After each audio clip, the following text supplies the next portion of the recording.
Hey guys, how's it going? Hope you're doing well. My name is Crown, and today I'm going to read you some very interesting stories that I hope that you're gonna love. And now, without further ado, let's go!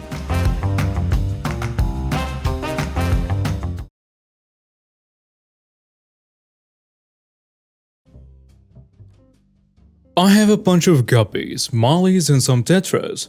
I'm very experienced with caring for fish as pets, as I grew up taking care of them with my parents. There is one mom on the block who thinks I'm too irresponsible to take care of fish. I'm 15 to clear things up. I understand her concerns as fish are very sensitive pets. Like the slightest change in water quality can kill them. My mother decided she wanted to throw me a party, but I have no friends in our community and I don't really go out. My mother, being the awesome mom she is, called a bunch of people for me to socialize with. One of these people was the entitled mother. The entitled mother hated me from the start when she heard I had pets. She had tried many times to get me to release a fish into a lake or stream during community potlucks. Every single time I respond with this: these fish were raised in captivity. If I were to release them into a lake, one of two things would happen. 1. They get eaten or die due to water conditions. 2. They breed rapidly and become an invasive species. The day of the party, I ended up making some friends. Yeah, me. These guys were all 11th graders, as I prefer older people as friends than my age group. I go to get some drinks when I see the entitled mother using a net to try and catch all the fish and putting them in a jam jar. I use my mom's phone to take a video to prove she's catching the fish and then walk up to her. And this is the following conversation. "What are you doing?" She gets a little shocked. I'm trying to save these fish from an irresponsible brat like you." "Put the net down and give me that jar." "No, these are my fish now." "This is your last chance before we make a scene." Then she starts shouting, "No, you will kill these fishes. You're denying them their rights." And my mom now shows up. What's happening? She's trying to steal the fish, but the entitled mother interrupts me. "No, he's selling me all the fish in the tank." "No, I'm not. And if you don't give me that jar and leave, I will call the cops." "Well then, call them." Before she could finish the sentence though, I was already calling them. 15 minutes later, the police arrived. We live pretty close to a station. "What's going on here?" The cop asks. "Hi, I would like to report a case of animal abuse." Me chuckling. "What abuse?" "You're keeping these fish in a tank." I grab my mom's phone and show a video of her trying to steal the fish. The other cop tells her, "Well, keeping fish in a tank is not a crime. Theft, on the other hand, is a crime." After a lot of nonsense from her, Karen ended up getting dragged out while swearing and saying something along the lines of assault and harassment. Later, we knew she got a boatload of hours of community service and lost her house. Rent agreement said she had to have no crimes on her record prior to and after moving in. And I got my fish back. This happened a year ago. So a bit of backstory. My mom suffers from an illness called multiple sclerosis, and it leaves her pretty much wheelchair-bound outside of the house, so she uses an electric wheelchair to get around, as it gives her freedom on how she moves around in public. I was 15, male and only child, and I was, and still am, a big kid, and I kept my childhood teddy with me. The year before, I had been harassed by a teacher at my school, and couldn't get over it, suffering from multiple social issues and PTSD. So I spent a lot of time off school with my mom. Anyway, last year I went to my school Tesco with my mom to go buy a new game with some pocket money I saved. My mom needed to use the toilet, and I sat on her wheelchair while she used the disabled toilet, as she could walk around the facility just fine. I get on edge in public, so as a way of calming down, I constantly carry my teddy with me. Along comes the entitled mother and daughter, rushing straight for the disabled toilet. Me sheepishly say, "My mom's in there." They both didn't look disabled but lacked the confidence to point it out. The entitled mother says, "Oh." She then goes to the ladies' room with her daughter instead. My mom takes a lot of time on the toilet due to her illness, affecting her platter, so by the time the entitled pair finished, I was still sitting there, and the entitled mother then decided to exploit the situation. Why do you sit in that wheelchair? You don't look disabled. I'm not, it's my mom's. She's in the toilet. So? Could you let my daughter ride it? No, my mom needs it. Come on, it'll be quick. Your mom will never know. I said no, my mom needs it. Through the whole thing, I was slowly getting more and more scared, and I was beginning to hug my teddy tighter, and the daughter, who was only about 6, noticed it. Teddy bear, she says. She proceeded to point at the teddy bear.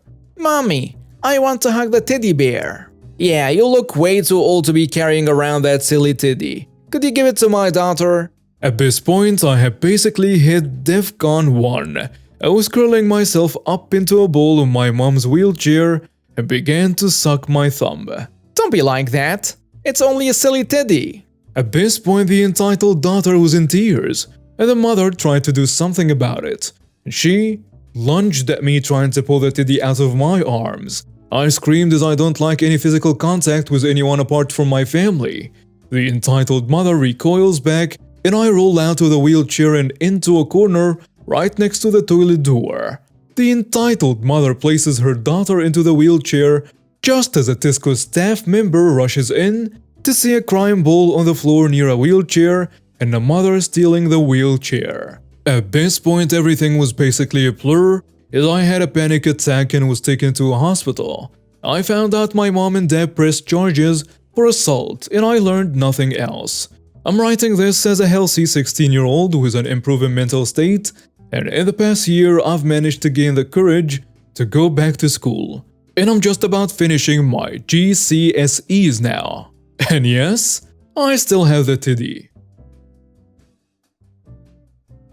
Been following this subreddit for a while, but I only now just realized that I actually have a story to share. This takes place in Europe in 2013. The robbery. So one night in 2013, I was in town for partying, which I usually am, since I'm a party animal. I'm a full-time DJ now, playing in the range of 150 gigs a year, so I still party. But now at least I'm getting paid for it.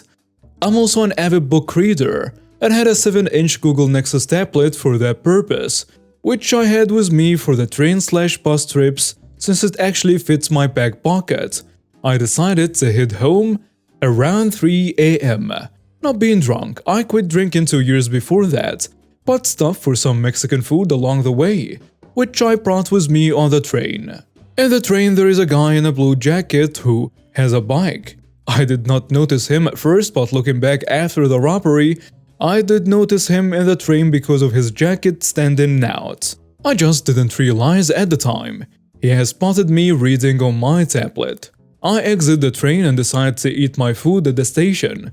The guy notices this, but exits the station along with everyone else. 5 minutes later, I've finished my food and the station is deserted by now. I head down the stairs and notice that the guy in blue jacket is there. He was wandering around, pretending to be drunk. I thought he was actually drunk. He asks me what time it is, which I show him on my tablet. So he was scouting me out. He then replies, "Oh heck, I'm so wasted, man," in English, not the native language in my country, and he proceeds to exit the station from a different exit than the one I take. I have a little over 1 kilometer home, so I plug in my headphones and start a frisk run home. Around 2 minutes into the run, the guy comes from behind on his bike, literally jumps off it, and jumps me at the side of the road leading into a park. After a short resistance, he manages to get me on the ground, and immediately drags me further into the park and away from the road to make sure we aren't seen. So to me, this is clearly something he has done before. He then gets on top of me and strangles me until I give up because of lack of air. He then proceeds to get my tablet, my wallet, and my iPod Touch with a broken screen. But he misses my phone, which was a crappy bottom scrapping smartphone anyway. He then tells me to stay down while he starts running back towards his bike, which is lying down on the ground. Now, I am not strong, but I'm a fighting spirit, so like hell I will. I get up, get my keys, and proceed to pounce on him while he's gathering his bike. Using my keys as a weapon, a trick my karate trainer taught me in self-defense, between my knuckles, trying to punch him in the face and hit his eyes. Unfortunately, I fail. He gets me down again and proceeds to finish it off with a massive kick to my face.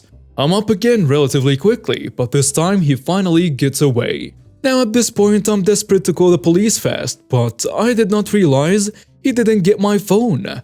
So I proceeded to stop the first car on the road in order to call for help. Inside is a somewhat elderly man in his 50s, but when he notices that I have blood all over my face, he panics and speeds away. Fortunately, the next car with two guys stopped and allowed me to call the police. And boy, did they respond fast. They were pretty much there no more than 3 minutes after the call, 4 minutes after the robbery. So instead of going straight to the hospital, we actually took a quick car ride at the direction he went biking to see if we could catch him. Unfortunately, he's gone. So the police take my statement at the station, even collect my clothes for evidence and potential DNA from the fight. And to the hospital I go. I was assaulted a little past 3 a.m. and exited the hospital around 11 a.m. The result: pressured reps, broken nose, broken lip that had to be stitched together, one bloody eye, and my face looked like a complete disaster. Or so in the days after. I was on sick leave from work for 4 weeks from my first job. For my second job, I was on sick leave for 2 weeks and worked another 2 weeks at half hours. I gave my statements to the police, tracking the culprit. So a quick note: besides my DJ career, which at this point was just starting up, I work in IT, and I'm a tech geek. For that reason, my Nexus tablet, which is running Android, was rooted, meaning I had gotten access to the complete file system, and running a custom mod operating system called Cyanogen Mod. In addition, because it was rooted, it allowed me to install a tracking application that, when using on a rooted device, you could install it in a way that allowed you to track the device even if it was factory reset.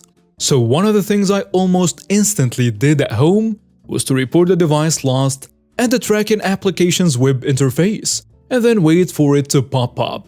It takes exactly 1 week for my tablet to pop up on the anti-theft service. It is at a house somewhere up around 20 kilometers north.